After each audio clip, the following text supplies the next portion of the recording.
verso 13 de Mateo, capítulo 16. Viniendo Jesús a la región de Cesarea de Filipo, preguntó a sus discípulos diciendo: ¿quién dice los hombres que es el Hijo del Hombre? Ellos dijeron: unos Juan el Bautista, otros Elías y otros Jeremías o alguno de los profetas. Él les dijo: ¿y vosotros quién decís que soy yo? Respondiendo Simón Pedro dijo: tú eres el Cristo, el Hijo del Dios viviente. Entonces le respondió Jesús: bienaventurado eres, Simón, hijo de Jonás, porque no te lo reveló carne ni sangre, sino mi Padre que está en los cielos. Y yo también te digo: tú eres Pedro, y sobre esta roca edificaré mi iglesia, y las puertas del Hades no prevalecerán contra ella. Y a ti te daré las llaves del reino de los cielos, y todo lo que atares en la tierra será atado en los cielos, y todo lo que desatares en la tierra será desatado en los cielos. Amén. Jesús iba camino de Cesarea de Filipo, por la región de Cesarea de Filipo, y de repente pues se para, si es que fuese caminando, a lo mejor estaban comiendo, pero dice que viniendo Jesús a esa región, de repente hace una pregunta. Oye, dice a sus discípulos: ¿quién dice la gente que soy yo? ¿Qué es lo que se está comentando por ahí? Porque Jesús estaba haciendo milagros, Jesús ya tenía fama, pero ¿qué comentan? ¿Qué se comenta por la calle? ¿Qué se comenta por los pueblos? Entonces de repente todos empezaron a hablar. Los discípulos parecía que tenían muchas ganas de hablar, porque decían: bueno, pues unos dicen que eres Juan el Bautista, otros Elías, Jeremías, alguno de los profetas. Y cuando dicen, unos dicen que eres Juan el Bautista, dicen: pero ¿cómo? ¿Cómo Juan el Bautista? Si había algo público y notorio que había ocurrido, es que le habían cortado la cabeza a Juan el Bautista. Juan el Bautista acababa de morir. ¿Cómo pueden confundir a Jesús con Juan el Bautista si está muerto? Entonces Jesús trae una conversación con sus discípulos en el contexto, cuando Pedro dice que él es el Hijo del Dios viviente, dice: muy bien, Pedro, tú eres Pedro, y sobre esta roca edificaré mi iglesia. Jesús está hablando de algo que es edificar la iglesia. Y cuando estamos hablando de una visión celular, la visión celular no existe. La única visión que hay es ganar a gente para Cristo y hacer discípulos. Lo otro es una estrategia. Y yo quiero hablaros de cómo... Yo no sé por qué a veces no me oigo, se me va el volumen. Vale. Entonces yo digo, pues, la grabación. ¿Qué quiere decir? Que hay algo que Jesús está edificando, y estos textos nos dan unas pistas de cómo es la iglesia que Jesús edifica. Fijaros, el ministerio de Jesús dice que lo confundían con Juan el Bautista. Entonces, si Juan el Bautista estaba muerto, ¿en qué se parecía el ministerio de Jesús con el ministerio de Juan el Bautista, al punto de que la gente lo confundiese? Juan el Bautista, que fue el mayor de los profetas, nacido de mujer, hasta Jesús, es el mayor de los profetas que nunca hubo.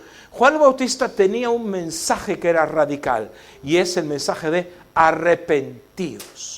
Arrepentíos. Además decía que se arrepintiesen, porque el hacha ya está a punto de cortar el árbol. Así que se arrepintiesen, porque venía un juicio, y un juicio venidero. Y cuando Juan el Bautista es encarcelado y Jesús empieza a predicar, allá por Mateo 4:17, Jesús empieza a predicar exactamente el mismo mensaje de Juan el Bautista: arrepentíos, porque el reino de los cielos se ha acercado. Arrepentíos, porque el reino de los cielos se ha acercado. Es decir, ¿en qué se parecían ambos ministerios? En que los dos predicaban el arrepentimiento. La iglesia que Jesús edifica tiene que ser una iglesia que predique el arrepentimiento. Pero cuando yo digo la palabra iglesia, no estoy pensando como pensaba antes en este grupo de gente.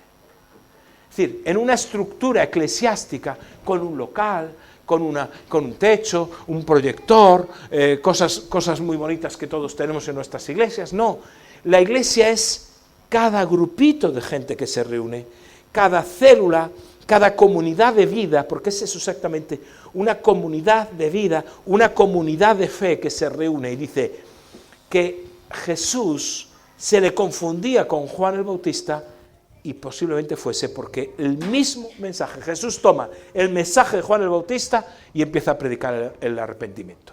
¿Por qué digo esto? Porque mirad, nuestros grupos no son grupos de autoayuda.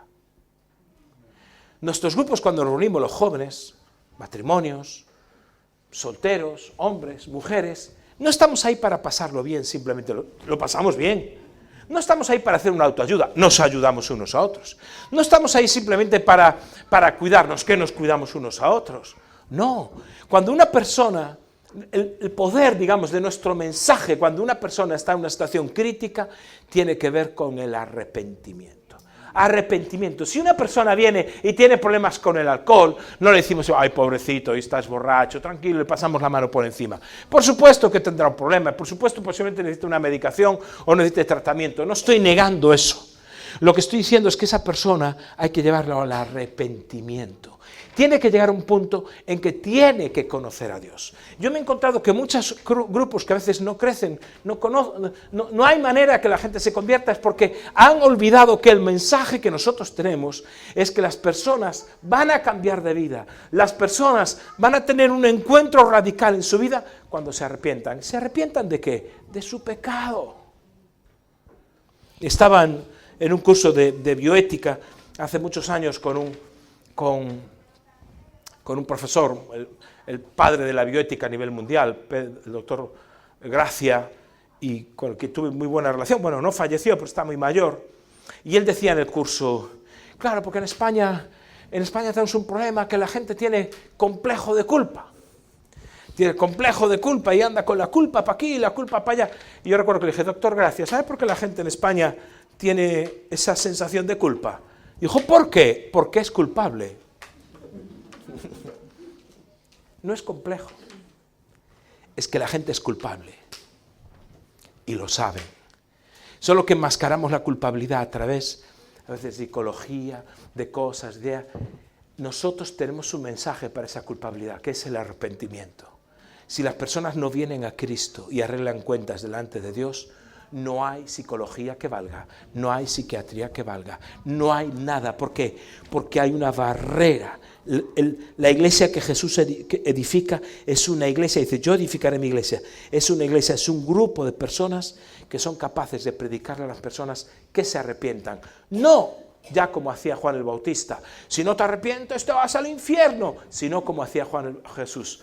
Dice, arrepentíos porque el reino de los cielos se ha acercado. Tienes que arrepentirte del modo de vida que tienes. ¿Por qué? Porque hay algo que se llama el reino de Dios, que está lleno de poder, de gloria, de cosas increíbles que te las pierdes si no vives arrepentido. Ahora bien, para predicar arrepentimiento, tienes que estar arrepentido. Porque nosotros no predicamos arrepentimiento desde la altura de la plataforma. Yo que soy justo salvo a vosotros injustos. No, predicamos desde aquí abajo, es decir, desde la cercanía de las personas. ¿Me entendéis? Somos igual que los demás. El que predica arrepentimiento tiene que estar arrepentido. Tiene que ser una persona que tenga el corazón cerca de Dios y que esté quebrantado. Es decir, tiene que ser una persona que esté pegadito a Dios. Pegadito a Dios. Que cuando cae se arrepiente, que sepa lo que es, conozca el camino que te lleva al trono de Jesucristo para enseñarle a alguien el arrepentimiento, no desde el punto de vista del juicio, sino desde el punto de vista de la gracia. Por eso Jesús tenía la misma palabra y empezó el mismo ministerio que Juan el Bautista. Arrepentíos. Si no vives arrepentido, no sabes lo que te pierdes. Por eso nosotros en los grupos pequeños y en los grupos de esas comunidades de fe, esas comunidades de vida, lo primero que enseñamos es hablar a las personas de que tienen que arrepentirse para acercarse a Dios. Pero no solo lo confundían con Juan el Bautista. Dice unos, Juan el Bautista, otros dicen que eres Elías. Oye, si confundían a Jesús con el Juan el Bautista, que acababa de morir, le cortaron la cabeza, por predicarle arrepentimiento al rey, por cierto, porque el rey estaba liándose con la mujer de su hermano, entonces con su cuñada, entonces le predicó fuerte, y dice, estás pecando, y le cortaron la cabeza. Sí, porque, bueno, la historia de Salomón, que pidió la cabeza del rey en un baile, digo, la cabeza de Juan el Bautista, pero vale que lo confundieran, porque a lo mejor las noticias no es como ahora, ¿no?, que enciendes Twitter o lo que sea y ya te enteras de qué va la cosa. Entonces a lo mejor las noticias no corrían tan pronto. Pero Elías, confundirlo con Elías, por favor. Entre Elías y Jesús hay unos 500 años de diferencia. Es como decir desde Colón aquí. ¿Y este quién es? Debe ser Cristóbal Colón. Dice, tú no estás muy actualizado en las noticias. Ya pasaron algunas cosas, desde entonces ya pasaron 500 años, es decir, hay cosas han pasado, ¿no? Es decir, ya llovió. Pues es lo mismo. Entre Elías y Jesús pasaron eso, lo mismo, como que de Colón aquí, más o menos. Los reyes católicos. Es decir, ya llovió. Sin embargo, dice, es Elías. Apliquemos la misma forma de pensar. ¿En qué se parecía el ministerio de Elías al ministerio de Jesús? Fíjate, Elías, si era conocido, es porque era el profeta del poder. En cierta ocasión, Elías hacían unos despliegues de poder tremendos. En 1 Reyes, capítulo 18, Elías convoca a todos los profetas de Baal, y allí los convoca en el monte Carmelo, y entonces Elías le dice a todo el pueblo, verso 21, 1 Reyes 18, ¿hasta cuándo claudicaréis vosotros entre dos pensamientos? Si Jehová es Dios, seguidle, y si Baal, id en pos de él. Y el pueblo no respondió palabra. Dice, vamos a ver, ¿creéis que es Baal? Pues venga ya, vete detrás de Baal. ¿Creéis que es Jehová? Pues ya sirve a Jehová. Pero, ¿hasta cuándo vas a estar claudicando? Es decir, moviéndote, dudando entre dos pensamientos. Decídete de una vez acerca de qué es lo que quieres.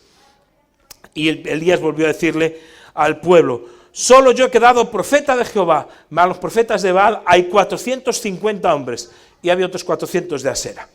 Denos pues 2 bueyes y escojan ellos uno y córtelo en pedazos y pónganlo sobre la leña, pero no pongan fuego debajo. Yo prepararé el otro buey y pondré sobre leña y ningún fuego pondré debajo. Es decir, Elías que lo reta y dice, vamos a ver quién es el Dios verdadero. Pongamos un buey en un sitio, un buey en otro lugar, y a ver dónde baja fuego del cielo, y el Dios que mande fuego del cielo, va a quedar claro que ese es el verdadero Dios. Y entonces los profetas de Baal empezaron dice que a sajarse, que es cortarse, tenían la costumbre de cortarse con cuchillos y hacerse cortes y a gritar, y entonces Elías se burlaba de ellos, debe estar durmiendo vuestro Dios porque no da contestado, a ver, seguid gritando más, a ver si os oye, sabiendo que es un Dios falso. Entonces, cuando finalmente no ocurre nada, pues los que conocéis la historia, si no os la cuento yo así resumidamente, finalmente después de que todo un día los profetas de Baal están pidiendo que baje fuego del cielo, pues Elías prepara aquel holocausto, le echa agua para que quede claro que no hay trampa ni cartón, moja todo aquello con agua, ora, baja fuego del cielo y se consume todo. Y instantáneamente el pueblo empieza a decir, Jehová es Dios, Jehová es Dios, Jehová es Dios, y empieza a gritar constantemente, Jehová es Dios. Verso 39. Viéndolo todo el pueblo, se postraron y dijeron, Jehová es Dios, Jehová es Dios. ¿Por qué? Porque el poder de Dios cerró el discurso teológico. Escúchame bien. Cuando Elías le dice al pueblo, si Baal es Dios, seguidle. Si Jehová es Dios, seguidle. Y aquí el pueblo cayó. ¿Sabes por qué? Porque la gente no está para, digamos, discursos teológicos. ¿Quién es el verdadero Dios? La gente necesita ver al verdadero Dios. Cuando baja fuego del cielo y el poder se manifiesta, la duda se disipó. ¿Entendéis?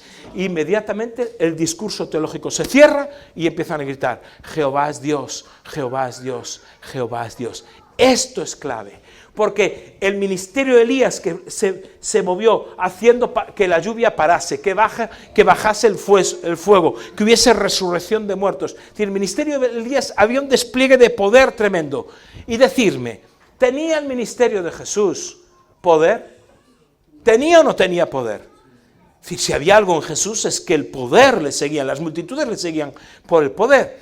De las multitudes alimentadas, los enfermos sanados, los leprosos que nadie ni tocaba, Jesús era capaz de sanarlo, los ciegos veían, muertos que resucitaban. Todas esas eran señales de que había un despliegue del poder de Dios. Escúchame bien, la iglesia que Jesús edifica manifiesta el poder de Dios. si no manifiesta el poder de Dios, no es iglesia. Es un club de amigos con muy buenas intenciones. ¿Qué te quiero decir con eso? Tú coge ahora los evangelios, desde Mateo hasta Juan, y quítales todos los milagros.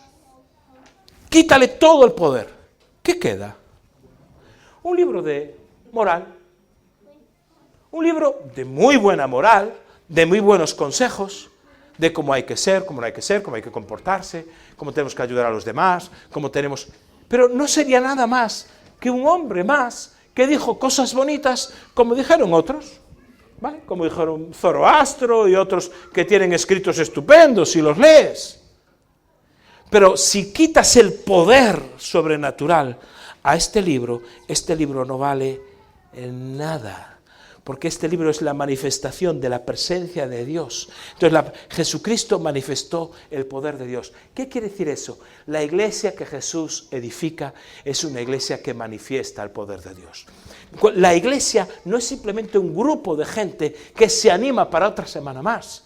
Ese no es el asunto. Ese asunto está, cobramos ánimo. La iglesia es un lugar donde el poder de Dios se manifiesta.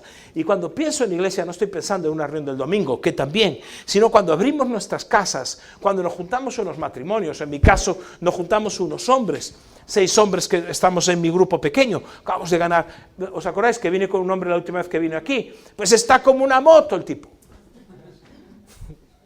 Ya me ha ganado a 2. Bueno, uno está rebelde, el otro ya vino 2 domingos, un arquitecto muy conocido en la ciudad, y hoy cuando salió de la iglesia, dijo, algo pasó aquí adentro. Un hombre muy conocido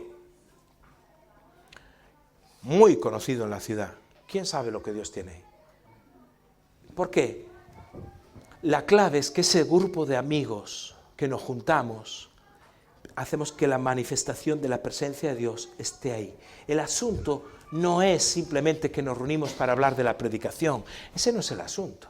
El asunto es que tú vienes con tus cargas porque está tu mamá enferma. Tú vienes con tus cargas porque estás el trabajo, tal vez te vayan a cerrar la empresa. Tú vienes con tus cargas porque emocionalmente alguien te ha hecho daño y te ha destrozado. Y entonces nosotros creemos que no, ay, pues nada, tranquila, cuando quieras, no, tranquilo, ya Dios te proveerá de trabajo. ¿Qué es eso?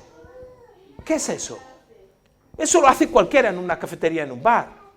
Eso lo hace cualquiera aunque no conozca a Cristo. Dar una palabra de ánimo, tranquilo, ya te irá mejor.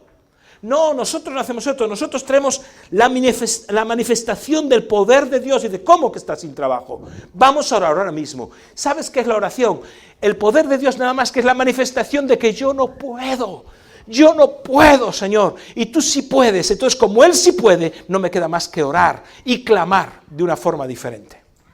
Orar y clamar de una forma diferente. Por eso Santiago, cuando le escribía a los discípulos en la epístola de Santiago, fíjate lo que dice la epístola de Santiago.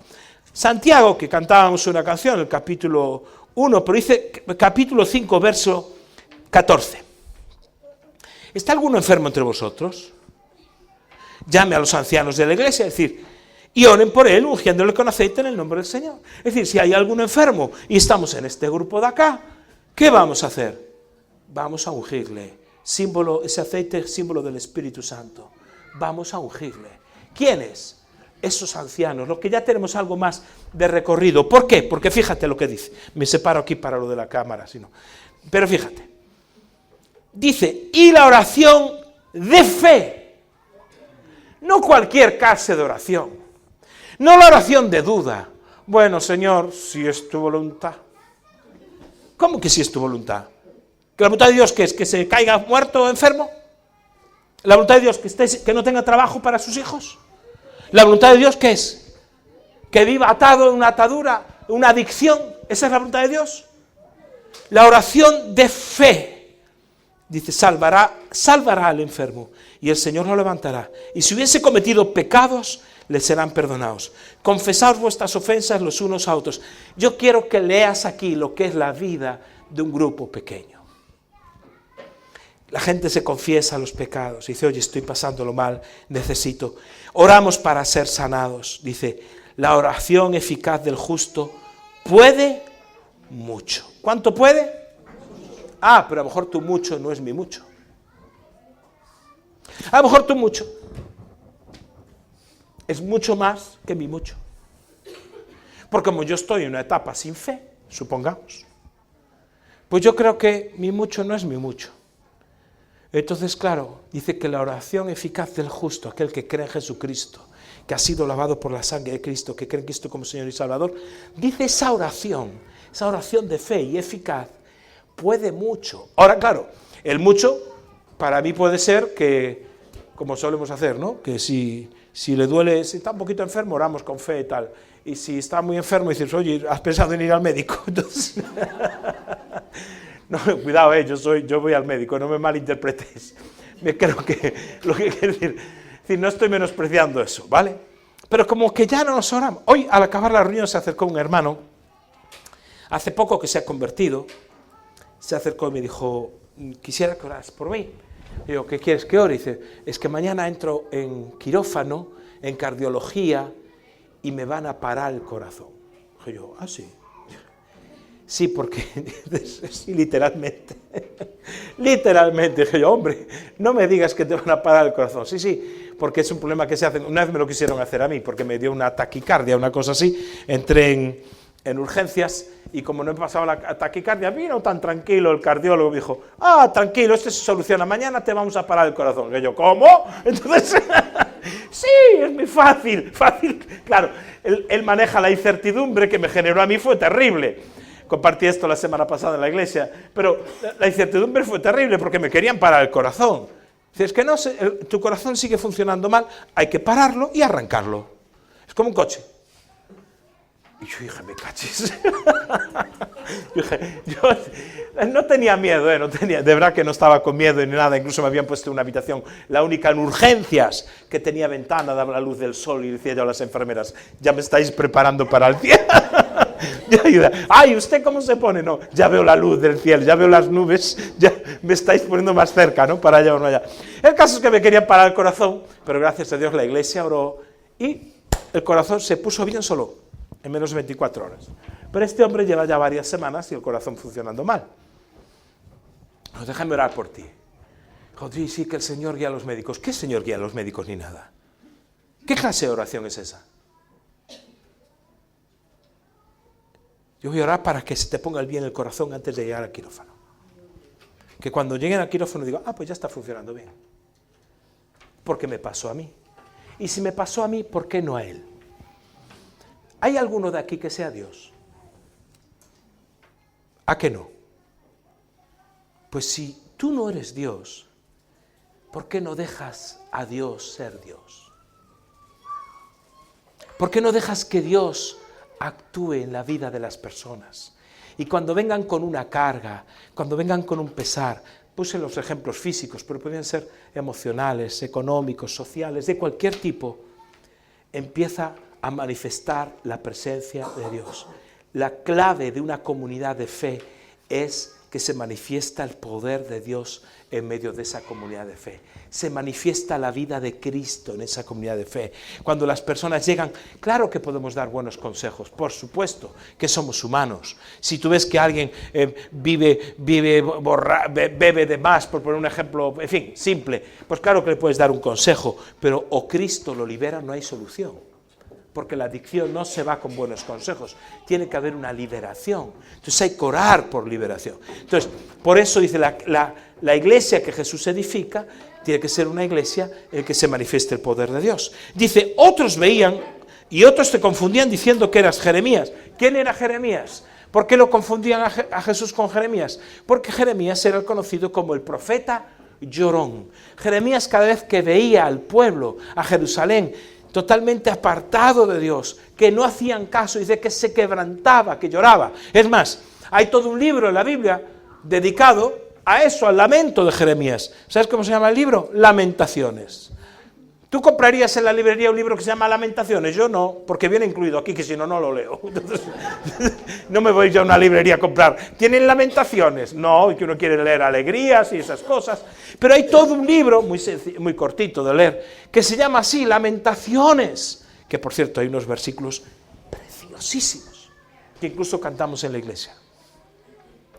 nuevas cada mañana y tu misericordia no tiene fin.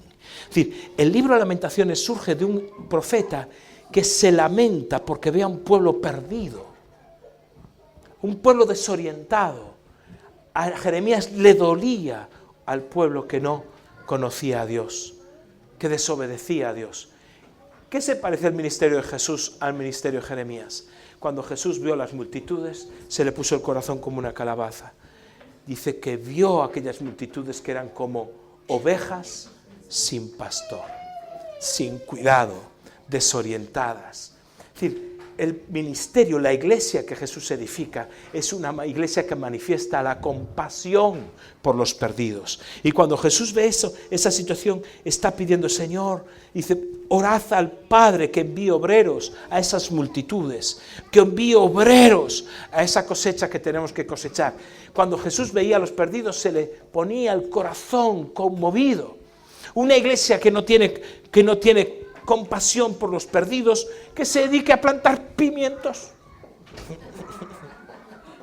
o patatas, o que se dedique a barrer las calles, pero que no se llama iglesia. No es iglesia. Un hermano que dice que es hermano y no le duele sus vecinos que se pierden, mi hermano no es. Yo no sé qué será, pero hermano mío, en la fe, no es. La compasión por los perdidos es el motor de la iglesia. Por eso dice que confundía a Jesús. Es como Jeremías. Jesús, cuando llega a las puertas de Jerusalén, cuando lo van a recibir gritando, sana, sálvanos, hijos de David, y ponen las enramadas y celebramos todos la entrada triunfal a Jerusalén, lo que no se lee es lo que pasa antes. Dice que cuando llega a Jerusalén, Jesús se postra, cae postrado, llorando por una Jerusalén que dice, oh, si supieras como el Padre siempre ha querido atraeros, como la gallina atrae a los polluelos, si supieras como mandaban profetas para que aquel pueblo se arrepintiese, pero aquel pueblo no se arrepentía. Jesús tenía compasión por los perdidos. Por eso él dijo, yo no he sido llamado para venir a por los justos, yo he venido por los pecadores. Si hay una señal de los grupos pequeños que nosotros tenemos, los grupos, esas comunidades de fe, esas comunidades de vida, la señal primera no es que son un grupito de amigos que se llevan bien, no es que estamos aquí porque ahora, bueno, nos caemos bien, son la misma edad, no sé qué, no, es porque sueñan, tienen compasión por los perdidos. Por eso cada domingo en nuestra iglesia, cada domingo hay gente nueva, gente invitada. ¿Por qué? Porque hay compasión por los perdidos. Dice, ay, viene mucha gente invitada, claro, porque alguien los invita. ¿Y por qué los invita? Porque hay compasión por los perdidos. No pensamos en otra cosa, siempre estamos dándole vuelta en cada cómo vamos a hacer para predicarle a este, al otro. Ahora viene una película que es The Chosen, empieza la 4ª temporada, la van a poner en los cines, a menos en Lugo, que yo hablé con la productora, viene y la ponen en Lugo. ¿Sabes qué vamos a hacer? Vamos a llevar a un montón de gente a los cines para que escuchen una película. Y al acabar tomamos un café y charlamos de eso. ¿Por qué? Porque el objetivo número 1 de la iglesia es tener compasión por los perdidos. ¿Tú te vas al cielo, sí o no? Pues no te incumbe ninguna otra cosa más que llevar a uno más contigo al cielo. Uno más para Cristo antes de irse al hogar. Uno más. Por eso la iglesia que Jesús edifica tiene compasión por los perdidos. Dice, y algunos dicen que eres alguno de los profetas. Voy apurando. Dice, ¿qué tenían los profetas? El ministerio de los profetas era traer la voz de Dios al pueblo. Jesús trajo la voz de Dios al pueblo. Claro, él mismo era Dios.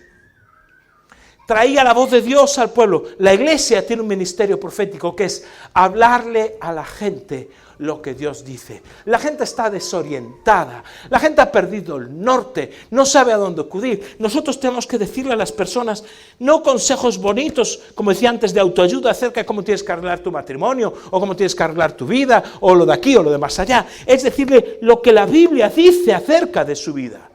Es decir, traerle palabra de Dios, y no palabra de Dios para destruir, porque la palabra profética, dice la Biblia, que viene para exhortar, para redarguir, para edificar, para consolar. Es decir, hay un proceso que las personas cuando reciben lo que Dios dice, de repente algo ocurre aquí adentro. Jesucristo dijo, mis palabras son espíritu y son vida. Siempre que prediques el Evangelio tiene que ocurrir eso mismo. Y el deber de todo predicador aquí arriba, pero ahí abajo es lo mismo, convertir la palabra en espíritu y en vida. Tiene que producir vida en las personas. Tiene que haber algo que diga, eso es. Esto es lo que yo estaba esperando, esto es lo que yo estaba buscando. Eso es un grupo de fe, eso es una comunidad de vida, esos son nuestros grupos.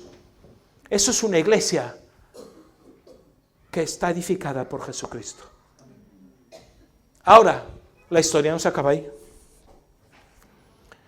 De repente, ¿y de qué dice la gente? Todos opinando, oh, dicen Pedro, o dice Juan el Bautista, Jeremías, sí. Y entonces de repente Jesús les dijo, ¿y vosotros? ¿Quién decís que soy yo? Ahí ya no hay más respuestas. Ahí no se pelean por contestar. Y la pregunta sigue siendo pertinente. ¿Y se puede saber quién es Jesús para ti hoy? ¿Quién es Jesús? Ya no hubo, insisto, peleas para contestar. Porque para muchos Jesús es como la lámpara de Aladino, que si la frotas, bueno, algunos la lámpara de Aladino debo ser yo, porque vienen a mí a ver si, me frotan a ver si sale algo. Siempre, pastor, ore usted. Yo, ¿pero cómo? ¿Pero puede orar usted? Sí, pero a usted Dios le oye más. Dice, oiga, que aquí somos todos hijos, aquí no hay sobrinos, no hay primos de Dios, no hay nietos de Dios, aquí estamos en la misma categoría. Pero viene al pastor a ver si frotándome, pues, sale. Yo entiendo lo que es, ¿no? Pues se espera que una persona que predica viva cerquita de Dios. Pero eso se espera de quien predica, de un papá, de todos. Aconsejaba a un padre esta semana que consume marihuana, de vez en cuando no, más de cuando en vez, con demasiada frecuencia. Y yo, pero es una pena.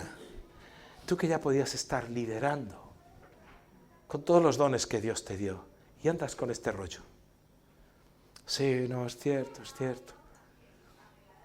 Le digo, ¿tú estás para liderar a los hombres de esta iglesia? Dijo, no. La verdad es que no. Ah, no, para los hombres no, pero para tus hijos sí. ¿A tus hijos los puedes liderar? ¿A tus hijos los puedes discipular? ¿Tus hijos son menos que un hombre de esta iglesia? Tus hijos sí. Tú andas flojo y puedes ser el padre de tus hijos siendo flojo. Pero tú mismo te anulas para ser un líder de esta iglesia. No tienes vergüenza. Que nadie me pida consejería, que puede salir, le hago un traje. ¿Quién soy yo para ti? Te pregunta Jesús. Porque hay gente que solo es mi sanador, mi proveedor, como decimos en España, ¿no? Todo el mundo se acuerda de Santa Bárbara cuando truena. Mi ambulancia. El día que Jesucristo nació, ese mismo día, los ángeles se aparecen. Hay un espectáculo celestial que los pastores quedan anonadados porque ven una cosa gigantesca y oyen un cántico y una manifestación de los ángeles que cantamos en Navidades como un villancico bonito. Es algo más que un villancico bonito. Y aquellos ángeles les dicen a los pastores, os ha nacido hoy en la ciudad de David un Salvador, Cristo el Señor. Ahí se resume toda la figura de Jesucristo.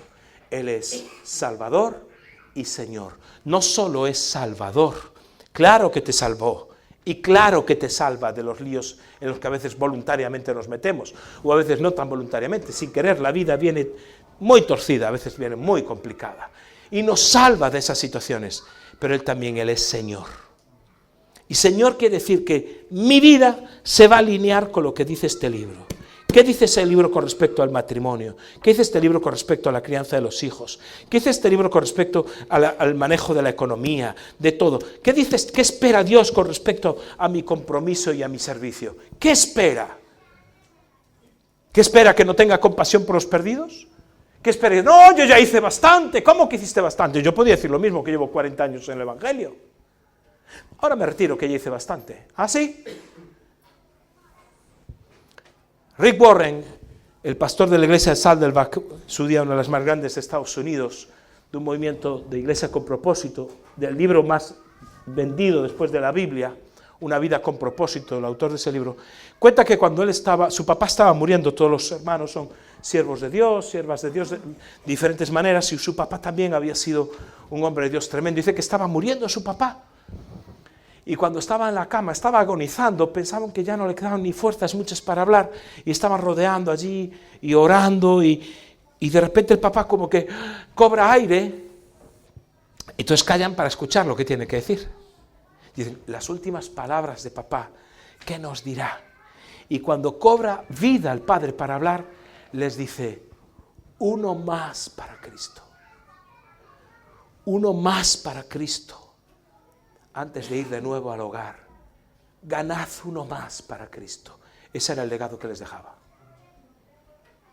A los pies del puente que iba a transitar hacia el otro lado del río.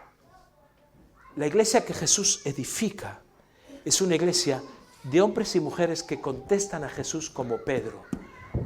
¿Quién decís vosotros que soy yo? Jesús dice, tú eres el Cristo, el Hijo del Dios viviente. Y una vez que Pedro identifica a Jesús, la pregunta era muy importante. Porque una vez que Pedro identifica a Jesús, Jesús identifica a Pedro y dice, y tú eres Simón, hijo de Jonás. Tú me has identificado a mí, yo te identifico a ti. Tú eres Simón, hijo de Jonás. Yo te conozco, conozco tu historia, conozco tu trayectoria, conozco de qué familia vienes, Simón.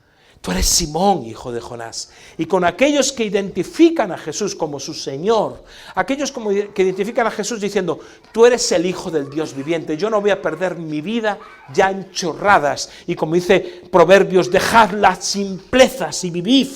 Y cuando tú eres capaz de hacer esa determinación, Jesús te identifica a ti y te da un propósito. Dice, tú eres Petros, y sobre esta Petra voy a edificar mi iglesia. Y yo sé que teológicamente muchas veces se ha dicho que eso significa que la confesión de Pedro era que Jesús iba a edificar sobre la confesión. Déjate de rollos. Era clarísimo que le estaba hablando a Pedro. Por supuesto que la confesión, lo que Jesús está diciendo, tú eres Pedro, y sobre gente como tú, Pedro, sobre gente que es capaz de identificarme como su Señor, gente que es capaz de decirme, tú eres el Hijo de Dios, no eres solo un profeta que llora, no eres solo un profeta que predica el arrepentimiento, no eres solo un profeta que hace milagros, no eres solo un profeta que trae la palabra de Dios, tú eres Hijo de Dios, tú eres el Señor. Dice, sobre gente como tú voy a edificar la iglesia, y de repente le da todo un proyecto y propósito de vida. Y más te digo, te voy a dar las llaves del reino. Todo lo que ates va a ser atado. Todo lo que desates va a ser desatado en el cielo. Porque con gente como tú, sí, gente que no tiene estudios teológicos, sí, un humilde pescador que ni siquiera había ido a la escuela teológica rabínica que había en aquellos tiempos, gente por las cuales nadie daría un duro, pero esa gente, cuando es capaz de reconocer a Jesucristo, Jesucristo lo reconoce a él. Y dice, sobre ti voy a edificar mi iglesia. Pedro lo capta también, que cuando escribe su epístola, Pedro, fíjate cómo le escribe a los discípulos. En 2:4, primera Pedro 2:4, dice, acercándonos a él, piedra viva, habla de Jesús, desechada ciertamente por los hombres. Es decir, la gente vio la piedra, era como la piedra angular sobre la que se edificaba la casa, tenían que edificar la casa subida sobre esa piedra, la miraron, dijeron, esta no es, y la desecharon. Dice Jesús, es una piedra desechada por los hombres, mas para Dios escogida y preciosa. Vosotros también, como piedras vivas. Oye, que si hay algo que no está vivo es una piedra. Sin embargo, a Pedro le habían dicho, tú eres la roca. Y Pedro le está diciendo a los discípulos, tú eres la roca. Tú eres la roca, cada uno de nosotros es la roca. No se trata de que, ay, la roca ahora es el Papa, porque no, es que cada uno de nosotros, también vosotros sois piedras vivas, sed edificados como casa espiritual. Jesús lo que está diciendo a Pedro es, mira Pedro, claro que hay una iglesia que tiene que ser edificada en el arrepentimiento. Claro que hay una iglesia que tiene que manifestar el poder de Dios. Claro que hay una iglesia que tiene que estar constantemente predicando con compasión a los perdidos. Claro que hay una iglesia que tiene que estar trayendo la palabra de Dios. Pero yo no puedo hacer nada de eso si no hay alguien como tú que dices, aquí estoy, yo soy la respuesta. ¿Sabéis por qué nos está yendo, entre comillas, tan bien? Porque eso es la gracia de Dios. Porque la iglesia de Lugo ya no se edifica sobre un Marcos Zapata. La iglesia de Lugo no se edifica sobre un hombre, sino sobre un montón de personas sencillas, humildes, por las cuales nadie antes daría un duro. Hoy una mujer que todos conocemos como Jessie, una hermana de la República Dominicana, hace apenas, ¿cuánto? 4 años, estaba terminal con un cáncer acabada. Su familia se dedicaba a la brujería, pero brujería de sacrificios de animales. Hoy esa mujer por la cual nadie daría un duro, es una mujer de Dios extraordinaria. Ha ganado a gente, los ha discipulado. ¿Por qué? Porque humanamente no contarías con Jessie para nada.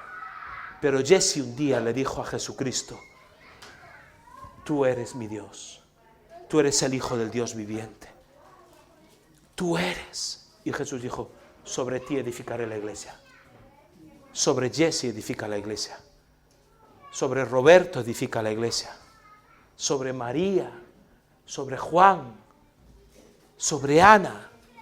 Marcos es uno más. La iglesia se edifica sobre este grupo de 40, 50 personas. No se edifica porque haya un José Gabriel y una Karina super ungidos o un Maxi y una Romina. No tiene nada que ver con eso.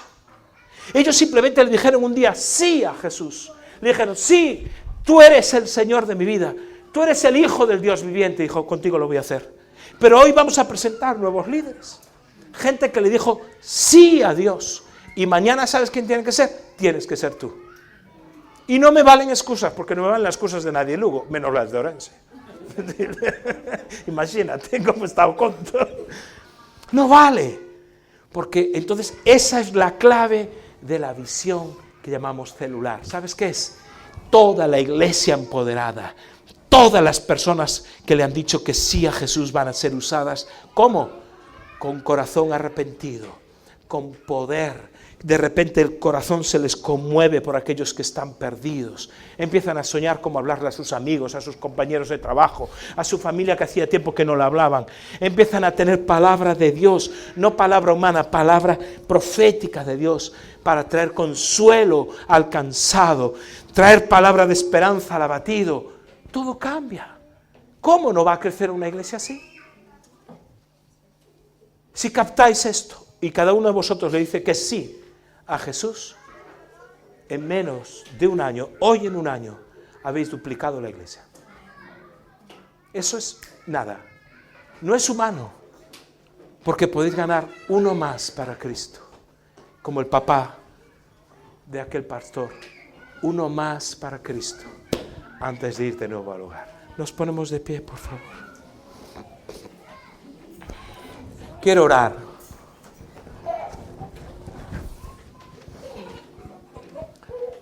Y te voy a invitar a que hagas una decisión y que contestes esa pregunta tan pertinente hoy como hace 2000 años. ¿Y vosotros? ¿Quién decís que soy yo? ¿Y vosotros? ¿Y tú? ¿Cómo os llamáis? ¿Francisco? ¿Fernando y? Fernando y Raquel. Gladys, ¿vosotros dos sois? Tomás y Ana. Muy bien. Porque me tenéis en esta sección aquí, todos a punto. Aquí ya conozco a Mónica, todos por aquí atrás. ¿Y vosotros dos, cómo os llamáis? Eliseo y Águila. Eliseo, muchacho, tuvo la doble unción que Elías, hizo el doble de milagros, así que prepárate para lo que te espera. Cada uno de los jóvenes. ¿Usted cómo se llama? Ana. Jesús piensa que ahora te pregunta en esta hora, ¿y vosotros? ¿Quién decís que soy yo? Esta es la visión celular. No es una estructura, es gente que se reúne unos con otros con esta pasión por los perdidos. Amén. Quiero orar un instante, porque tal vez tú en tu corazón tengas que decirle hoy a Jesús, tengas que decirle hoy a Jesús, tú eres mi Señor. Tengas que realinear tu vida con la vida de Cristo. Tal vez en esta noche, en esta reunión, tengas que ser tú la respuesta de lo que Jesús viene a buscar. Y vino a buscar tu vida. Vino a buscar tu vida. De aquellos 12, solo uno contestó. De aquellos 12, solo uno tuvo el valor. Y se equivocó muchas veces, pero Dios lo usó de una forma poderosísima. Sobre gente como Pedro, sobre gente como tú, sobre gente como yo, Dios edifica su iglesia. Señor, oro por la iglesia y oro por cada uno de mis hermanos para que te contesten, sí, tú eres el Señor, y tú hagas la obra poderosa en la congregación, y tú edifiques la congregación para que sea una iglesia que predique el arrepentimiento, para que sea una iglesia que manifieste el poder de Dios, una iglesia que tenga compasión por los perdidos y traiga la palabra de Dios a un mundo desorientado. En el nombre de Jesús.